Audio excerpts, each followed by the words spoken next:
ठरलं तर मग या मालिकेच्या जबरदस्त येणाऱ्या भागामध्ये मालिका आता अशा टर्निंग पॉइंट वरती आले की सगळे सगळे आता इकडे सत्य उलगडायला लागलेले आहेत। प्रत्येक गोष्ट समोर येते। आपण तर मागच्या एपिसोडमध्ये पाहिलंय की प्रियाने साक्ष देऊन आता साक्षीला खुनी ठरवलंय, पण साक्षी आणि दामिनी अशा हार मानणाऱ्यातल्या नाहीयेत आणि त्यामुळे प्रिया कशी खोटारडी आहे किंवा प्रियाची साक्ष का ग्राह्य धरली जाऊ नये या कारणासाठी कच्च्या चिठ्ठ्या सकट दामिनी आणि आता साक्षी मैदानात उतरलेत आणि त्यानंतर सगळ्यांनी मिळून म्हणजे दामिनी त्याचबरोबर साक्षी आणि महिपत यांनी मिळून प्रिया खरी तन्वीच नाहीये, त्यामुळे जर का ती आपल्या इथे आपली ओळख लपवून या घरात आले तर ती दुसऱ्याला खुनाच्या आरोपामध्ये अडकवायला का कमी करणार नाही असा प्रश्नचिन्ह उभं करण्यासाठी गाठोड्यापासून ते अनेक गोष्टी कशा समोर आणल्यात आणि त्यानंतर प्रियाचं घाणेरडं सत्य ऐकून सगळे सुभेदार किल्लेदार कसे हदरलेत सगळं या व्हिडिओमध्ये पाहू।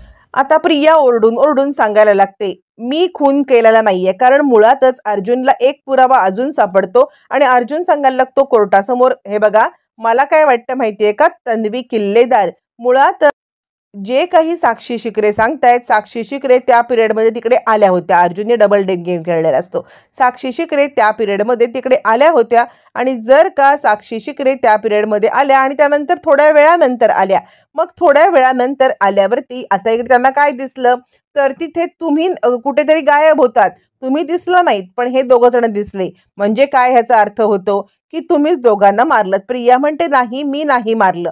यावरती आता अर्जुन सांगतो माझ्याकडे अजून एक पुरावा आहे मिलॉर्ड, मी कोर्टासमोर हा पुरावा सादर करू इच्छितो असं म्हणत कोर्टासमोर डॉक्युमेंट्स मांडतो आणि त्या डॉक्युमेंट्स मध्ये अर्जुन सांगायला लागतो मधुभाऊ म्हणजे ज्या वेळेला पोलिसांनी सगळी सिच्युएशन सांगितली किंवा ज्या वेळेला पोलीस तिकडे पोहोचले घटनास्थळी त्यावेळेला त्यांनी ज्या वेळेला आढावा घेतला ना त्या आढाव्यामध्ये पोलिसांनी ऑलरेडी सांगितलेलं आहे की मधुभाऊ बेशुद्ध होते, त्यांच्या डोक्याला मार लागला होता आणि हे रिपोर्ट या रिपोर्टनुसार आता इकडे मधुभाऊ तिथे जर का या सगळ्यामध्ये तिकडे आता पडलेले होते तर त्यांच्या डोक्यावरती वार करण्यात आलेली ती धारदार गोष्ट होती ती म्हणजे तो वास आणि तो वास डोक्यात पडलेला होता।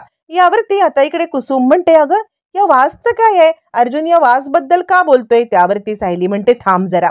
इकडे दामिनी विचार करते हे काय आहे नवीन, यावरती मग अर्जुन सांगायला लागतो तो वासनी कुणी मारलं मधुभाऊंना, यावरती प्रिया म्हणते मला नाही माहिती। अर्जुन म्हणतो मला माहिती आहे, त्या वासवरती तुमचे फिंगरप्रिंट आहेत आणि ते रिपोर्ट कोर्टासमोर ऑलरेडी सादर करण्यात आलेले आहेत असं म्हटल्यावरती मग आता कोर्टासमोर ते रिपोर्ट सादर होतात आणि त्यानंतर मग आता अर्जुन सांगतो याच्यावरती कुणाचे फिंगरप्रिंट आहेत, तन्वी किल्लेदार। मग तर का तन्वी किल्लेदार यांचे फिंगरप्रिंट याच्या समोर आहेत तर आता आपण कुणावरती ह्या सगळ्याचा ब्लेम टाकू शकतो, म्हणजे मधुभाऊंना त्यांनीच मारलं होतं। प्रिया म्हणते नाही, अर्जुन म्हणतो हो तुम्हीच मारलत, म्हणजे आधी तुम्ही मारलत ते म्हणजे विलासला मारताना मधुभाऊंनी पाहिलं तुम्हाला आणि त्यानंतर तुम्ही मधुभाऊंवरती हात उगारलात, मधुभाऊंना मारण्याचा प्रयत्न केलात असं म्हटल्यावरती आता इकडे प्रिया म्हणते नाही मी मधुभाऊंना मारलं पण मी विलासचा खून नाही केला।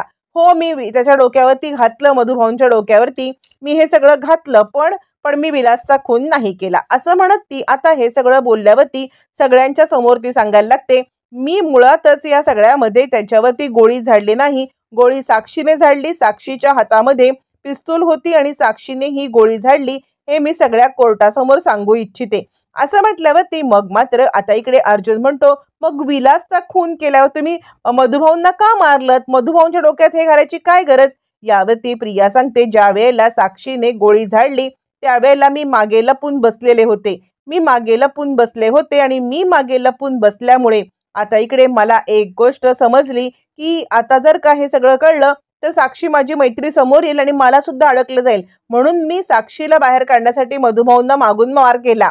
यावरती अर्जुन म्हणतो हे कसं मान्य करायचं, यावरती प्रिया म्हणते मी तिथली आय विटनेस आहे आणि आज मी सांगते साक्षीने खून केलाय। प्रिया खरं तर बोलून बसते पण आता हिच्या या खऱ्याला दामिनी खोटं करण्यासाठी ठरवून बसलेली असते। मग त्यावेळेला दामिनी कोर्टासमोर सांगायला लागते मुळातच मला आता एक गोष्ट सांगायची आहे की ही प्रिया मधुकर ही किती खोटं बोलते ना हे माझ्याकडे ऑलरेडी आता इकडे आलेलं आहे आणि हे सगळं आहे ना अर्जुन तिच्याकडून वदवून घेतोय. म्हणजे अर्जुन हा तिला पूर्णपणे आता ब्लॅकमेल करतोय आणि या सगळ्यामध्ये तिला आता वदवून घेण्यासाठी भाग पाडतोय. पण मी माझ्या अशिलाला अशा प्रकारे अडकू देणार नाहीये. काहीही झालं तरी सुद्धा माझ्या अशिलाने या सगळ्यामध्ये अडकू नये असंच मला वाटतं. आणि त्यानंतर मग आता लगेचच ती सांगायला लागते, हो म्हणजे कसं आहे ना, मला प्रिया मधुकर बद्दल 4 शब्द बोलायचे आहेत. प्रिया मधुकर ही खोटारडीच आहे. ती आत्तापर्यंत दरवेळेला खोटंच बोलत आली. त्यावरती आता इकडे मधुभाऊंची सुद्धा मला काही तपासणी घ्यायची आहे. आता ती मधुभाऊंना विचारायला लागते, तुम्ही मला सांगा आश्रमात असताना प्रिया कशी होती? यावरती मधुभाऊ म्हणतात, आश्रमात असताना सुद्धा प्रिया खोटंच बोलायची. आश्रमात असताना सुद्धा प्रिया आता दरवेळेला खोटं बोलून या सगळ्यामध्ये आता इकडे ती प्रत्येक वेळेला फ्रॉडच करायची. यावरती आता इकडे दामिनी सांगायला लागते, बघितलं मला कोर्टासमोर हेच सांगायचं आहे की या सगळ्यामध्ये आता इकडे ती ना फक्त खोटंच बोलते आणि खोटंच बोलत या कोर्टासमोर प्रत्येक वेळेला तिने हे खोटंच सांगितले. आधी मधुभाऊंना अडकवले, त्यानंतर साक्षीला अडकवले, पण खरी खुनी प्रियाच आहे. यावरती अर्जुन सुद्धा मुद्दाम आता हे करायला लागतो की एक एक करत सत्य बाहेर येऊ दे. अर्जुन म्हणतो, बरोबर आहे, आता जर का साक्षी सांगत आहे ही खुनी आहे तर साक्षीने बघितलं असेल ना नक्की काय झालंय ते. असं म्हटल्यावरती मग आता साक्षी सांगायला लागते की हो, मी त्या रात्री मध्ये गेले होते त्यावेळेला प्रियानेच मारलं, मी कोर्टासमोर खोटं बोलले. साक्षी अडकत चाललेली आहे. रविराजांना कळतच नाही हे सगळं काय चाललंय ते. आणि त्यावेळेला रविराज म्हणतात, ऑब्जेक्शन मिलॉर्ड, माझी मुलगी खोटं बोलत असेल पण ती खून करणार नाहीये. तिचं आणि साक्षीचं काय नातं आहे मला याच्याबद्दल काहीच माहित नाहीये. तिने आणि साक्षीने काय प्लॅन केलाय याच्याबद्दल मला काहीच माहिती नाहीये. पण या सगळ्यामध्ये मी एकच सांगू इच्छितो की काहीही झालं तरी सुद्धा या सगळ्यामध्ये माझी मुलगी खुनी नाहीये. आणि सगळ्यांनाच धक्का बसतो, काय आहे हे, म्हणजे प्रिया खुनी आहे? सगळेच जण आता विचार करण्यासाठी भाग पडतात की नक्की काय चाललंय आपल्यासोबत. आणि ही खुनी असेल तर इतके दिवस आपण हिच्यावरती कसा काय विश्वास ठेवला? कुणालाच कळत नसतं खरं काय खोटं काय. त्याच वेळेला मग आता साक्षी सांगते, मला कोर्टासमोर काही गोष्टी कन्फेस करायच्या आहेत आणि त्या कन्फेस करण्यासाठी मी येते. मग त्यानंतर साक्षी सांगायला लागते, मुळातच प्रिया मधुकर ही प्रिया मधुकरच आहे, ती तन्वी किल्लेदार नाहीये. हा पहिला गौप्यस्फोट झाल्यावरती मग मात्र आता इकडे कोर्टासमोर जबरदस्त दुसरा गौप्यस्फोट करण्याची वेळ आलेली असते. आणि त्याच वेळेला प्रिया गडबडते, साक्षी काय बोलतेस तू? साक्षी म्हणते, तू मला जर अडकवू शकतेस तर तुझं सत्य मी कोर्टासमोर नक्कीच आणू शकते.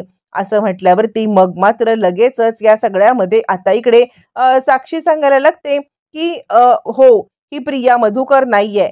ही मुळातच आश्रमातून आता पळून आलेली आमच्याकडे होती आणि हिने आश्रमातलं एक गाठोडं लपवलं आणि त्यानंतर आश्रमातलं गाठोडं लपवल्यावरती ही इकडे आली होती आणि हिने आता आम्हाला सांगितलं की हे गाठोडं तन्वीचं आहे. मी तन्वी बोलून किल्लेदारांच्या घरात घुसते. अर्जुन म्हणतो, काय? यावरती आता इकडे प्रिया म्हणते, नाही, ती खोटं बोलते. असं म्हटल्यावरती लगेचच आता इकडे सांगायला लागते, प्रिया नाही, मी नाही खोटं बोलत आहे, मी जे काही बोलते ते खरं बोलते आहे असं ती म्हणायला लागते. त्यावरती साक्षी म्हणते, 1 मिनिट, माझा हे सिद्ध करण्यासाठी माझ्याकडे अनेक पुरावे आहेत, जे पुरावे मी आता कोर्टासमोर सादर करू इच्छिते. असं म्हटल्यावरती मग मात्र लगेचच आता इकडे ती सांगते, माझ्याकडे जे डॉक्युमेंट्स आहेत ते मी दाखवते. मुळातच ही ज्या वेळेला आमच्याकडे हे घेऊन आली ना तेव्हा हिचं खरं गाठोडं आम्ही आमच्याकडे काढून ठेवलं होतं. हिचं खरं गाठोडं आमच्याकडे आहे आणि त्याच गाठोड्यातले सगळं मी पुरावे समोर आणते. त्याच्यावरूनच तुम्हाला समजेल की ही खरी तन्वी नाहीच आहे. ही खरी तन्वी नाही तर या सगळ्यामध्ये ही फ्रॉड मुलगी आहे आणि ही खरी तन्वी बनून आता खोटी तन्वी ही शिरलेली आहे सुभेदार आणि किल्लेदारांच्या घरामध्ये. हिला पहिल्यापासून पैशाला हपापलेली चटक असलेली मुलगी आहे. ही कधीही आपल्यावरती फिरू शकते. म्हणून मी हे सगळे पुरावे जपून ठेवले होते आणि हे सगळे पुरावे जपून ठेवून आज मी कोर्टासमोर सत्य सांगणार आहे. प्रिया म्हणते, साक्षी तू अडकवलंस मला या सगळ्यात.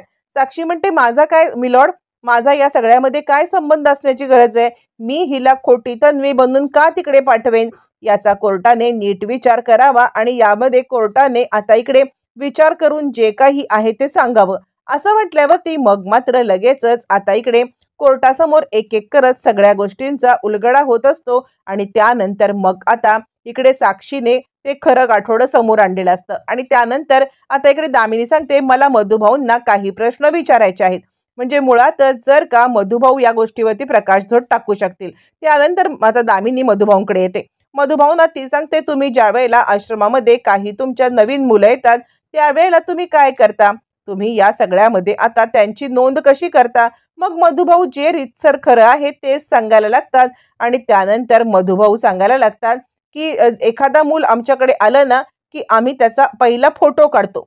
फोटो काढल्यावरती मग मात्र ह्या फोटोमध्ये आता इकडे आम्ही त्याचं नाव लिहितो. म्हणजे त्याला जे काही आम्ही नाव दिलेलं आहे ते नाव लिहितो. असं म्हटल्यावरती मग आता इकडे सांगायला लागते दामिनी तेच मला कोर्टासमोर सांगायचं आहे. मी कोर्टासमोर आता इकडे हे गाठोड दिलेलं आहे. याच्यामध्ये आता इकडे जो काही फोटो आहे तो फोटो आहे बघा इकडे तो फोटो रविराज किल्लेदार यांना दाखवा. रविराजांना तो फोटो दाखवला जातो आणि रविराजांना विचारलं जातं की हा तुमच्या मुलीचा फोटो आहे का. रविराज म्हणतात नाही नाही हा माझ्या मुलीचा फोटो नाहीये, माझ्या मुलीचा लहानपणीचा फोटो माझ्याकडे आहे.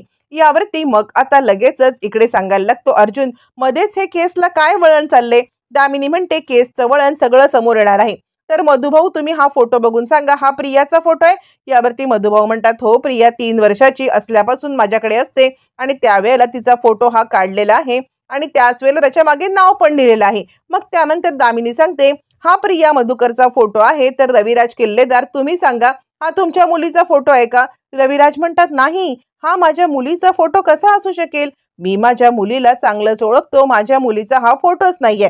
यावरती मग आता दामिनी सांगते तेच सांगण्याचा मी प्रयत्न करते, हिने खऱ्या तन्वीची आयडेंटिटी चोरले. अर्जुन म्हणतो म्हणजे म्हणजे ह्यांना काय म्हणायचंय, ह्या कोर्टाला वेगळंच वळण लावतायत. ह्यांना फक्त प्रियाला खोटं सिद्ध करायचं असतं, जेणेकरून प्रिया खोटारडी आहे ती केसला निकाल देऊ शकत नाही हे सिद्ध करायचं असल्यामुळे दामिनी सांगते म्हणजे ही खोटी तन्वी आहे. यावरती मग आता अर्जुन म्हणतो पण तिच्या पायावरची जन्मखूण हीच तिची खूप महत्वाची ओळख आहे जी बघून तिला आता इकडे आणण्यात आलं होतं. यावरती मग आता साक्षी सांगायला लागते जन्मखूण जन्मखूण मुळातच तिने आम्हाला सांगितलं होतं की या सगळ्यामध्ये आता ही जन्मखूण आहे तन्वीच्या पायावरती. तिला माहितीये खरी तन्वी कोण आहे ते. आता प्रियाचं हे सगळं भांड साक्षी फोडत चाललेली असते आणि सस्पेन्स क्रिएट करत चाललेली असते आणि त्याच वेळेला मग आता लगेचच सांगायला लागते ती की हे बघा हे तिने गोंधळ करून घेतलेला आहे, मला माहितीये ना माझ्याकडूनच पैसे घेतले होते आणि या सगळ्यामध्ये आता हिने माझ्याकडून पैसे घेऊन हे केले म्हणून मी ही काहीही शातीरपणा करू शकते. म्हणून या सगळ्यामध्ये मी आता सगळं आता इकडे हे करून ठेवलेलं होतं. असं म्हटल्यावरती मग मात्र लगेचच आता इकडे ती सांगायला लागते की हे बघा हे गोंधळ खरं आहे म्हणजे हे तिचं नाहीच आहे गोंधळ, तिला माहिती असल्यामुळे तिने हे ऑलरेडी करून घेतलेलं होतं. आणि त्यानंतर मग आता हे सगळं कोर्टासमोर सादर केल्यावरती एक एक करत सगळे पुरावे कोर्टासमोर दिल्यावरती सुभेदार किल्लेदार हादरतात आणि त्यानंतर दामिनी सांगते तुम्हीच विचार करा जर का या सगळ्यामध्ये ही मुलगी आपल्या म्हणजे रविराज किल्लेदार यासारख्या नामांकित वकिलाला फसवू शकते तर ही मुलगी काही करू शकते हे आता तुम्ही समजून घेतलं पाहिजे. मुळातच ही मुलगी काहीही करू शकते हे सगळं आता मी कोर्टासमोर आणलंय. मग जर का ही खरी तन्वीच नाहीये तर ही इतकी घाणेरडी साक्ष सुद्धा नक्कीच देऊ शकते ना. त्यामुळे कोर्टाने या सगळ्यामध्ये विचार करावा की काहीही झालं तरी हिची साक्ष कितपत ग्राह्य धरली जावी. या सगळ्याचं मी कोर्टाला हे सांगते आणि त्यामुळे माझी आशील ही निर्दोष आहे आणि या खोटारड्या तन्वीला या सगळ्यामध्ये आता इकडे शिक्षा देण्यात यावी. आता मात्र मधुभाऊ सांगतात बरोबर आहे, मला पहिल्यापासूनच शंका होती की ही रविराज किल्लेदार यांची मुलगी असूच शकत नाहीये आणि ती शंका आज कोर्टामध्ये खरी ठरलेली आहे आणि जे काही दामिनी देशमुख बोलतायत ते अगदी तंतोतंत खरं आहे. ही मुलगी तन्वी असूच शकत नाहीये आणि मुळातच या सगळ्यामध्ये मी जे काही पुरावे दिलेले आहेत त्या पुराव्यावरून हे सगळं सिद्धच होते की ही तन्वी नाही. आता एक एक कोर्टामध्ये साक्षीचं भांड फोडणारी तन्वी कशी खोटारडी हे कोर्टामध्ये सिद्ध केलं जातं किंवा ही मुळातच तन्वी नाहीये हे कोर्टामध्ये सिद्ध केल्यामुळे आता इकडे जज साहेब सुद्धा गडबडतात. म्हणजे हिला या सगळ्यामध्ये आता कसं काय आपण तिचं हे ऐकणार आणि ते सांगतात मुळातच हा साक्षीदार आधीपासून खोट्यावरती खोटं इतकं जर का बोलतच आलेला आहे, तर या साक्षीदाराची साक्ष आता आपण ग्राह्य धरू शकत नाही, असं म्हणत ते या सगळ्यामध्ये आता इकडे बोलायला लागतात. आणि त्यानंतर प्रियाची साक्ष तर आता खारिजच केली जाते. पण प्रियाची साक्ष खारिज करण्याबरोबरच प्रियाला या सगळ्या प्रकरणामध्ये तन्वी नसल्याचा टॅग पण मिळालाय. आता एक एक करत प्रियाचं सत्य समोर आलंय. मग त्यानंतर खरी तन्वी कोण, हा प्रश्नचिन्ह उभारलेला आहे. आता प्रिया खरी तन्वी नाही, अर्ध सत्य समोर आले. खरी तन्वी कोण, रविराज कसे शोधून काढणार, सुभेदार किल्लेदार कसं शोधून काढणार, पाहणं फारच रंजक ठरेल.